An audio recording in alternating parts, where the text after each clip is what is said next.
who takes the risk in this life gets the blessing. Yeah. And folks, I'll tell you what, I'm working for life in the next. But I have found in my own life that the blessing of God here on this earth is not something to be laughed at. It's not something to be overlooked. The blessings that God has put in my life, not because I'm wonderful, not because I'm great. You say, well, you're one of those good servants that got 5 talents. Folks, if you had only known me. Yeah. Hey, I sang for a while with my parents, and we still do every once in a great while. And a lady who knew me back when I was a kid, and I used to get up in church and sing, and then heard me again when I got older, she said, I never in my wildest dreams would have thought you'd been able to sing. Well, that was her comment to me. No, I just kept getting up and singing, and I believe the Lord gave me a little bit of a voice. It ain't much, but He gave me one. Now, I started preaching when I was 15 years old. Folks, you don't know much when you're 15. Although I thought I knew it all. But that's a side point. You really don't know that much.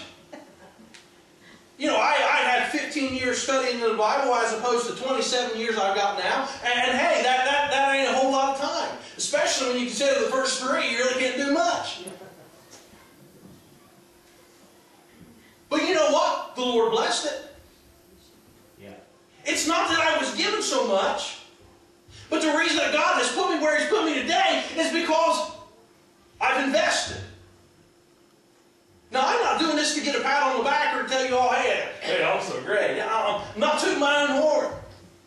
But what I'm saying to you is if you see where I'm at and you say, well, you're one of the people God likes. No, I ain't one of the people God likes, although He does like me.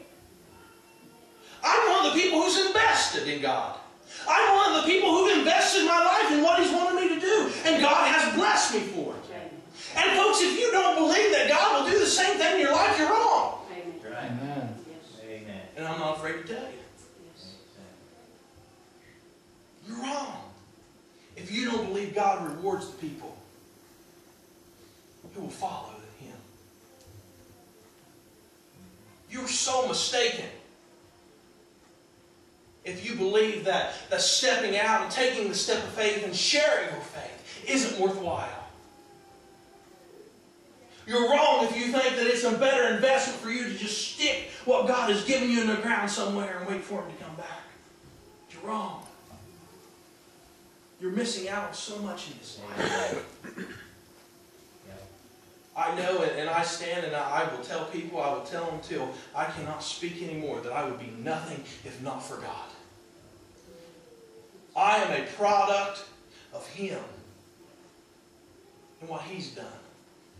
Not me and not what I've been able to do, but what He's done in my life.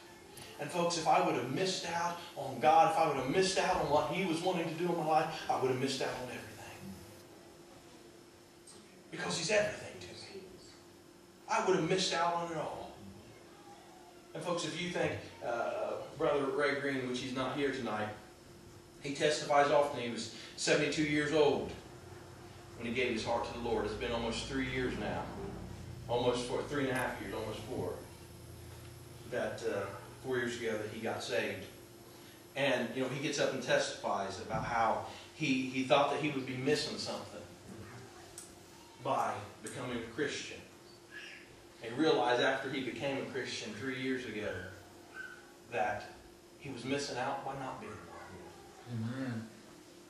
You know, Sunday, as he was up singing, he got done and he was to tears and he was remorseful about the 72 years that he lost that he could have been serving the Lord. Because he sees what God has done in his life. Amen.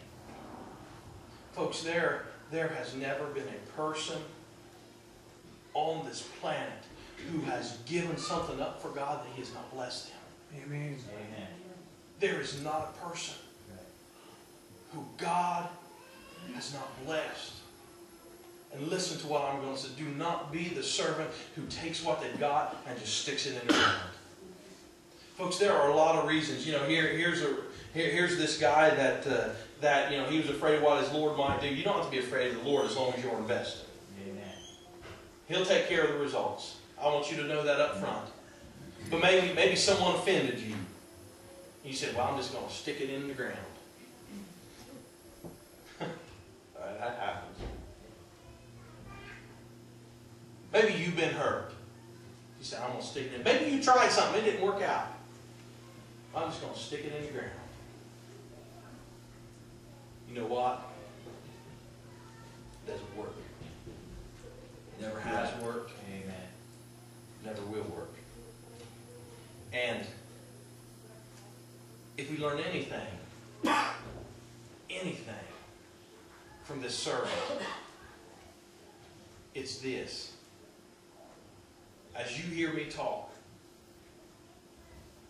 if you didn't know before, you know now what is expected of you. And if you know what's expected, prepare to live up to the expectation. You don't have to, if you've got two talents, you don't have to bring 5. If you can bring 5, that's great, but you don't have to bring 5. You just have to produce. Amen. You have to bring something. You know, I believe if he would have brought a half a talent extra back, I think it might have been something. It might have been something, but to, you know, what I've often wondered, what if he said, you know, I invested it and I gained some, but then through some circumstance I lost it. If his Lord might have said, well, you tried.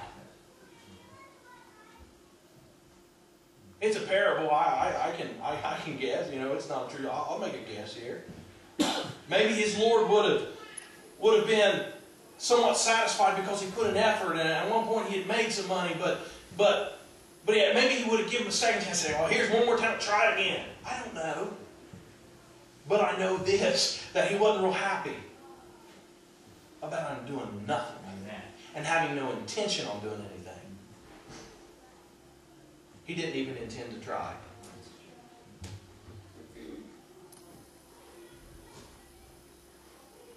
Are you working for the Lord? What he's given you, are you doing something with it?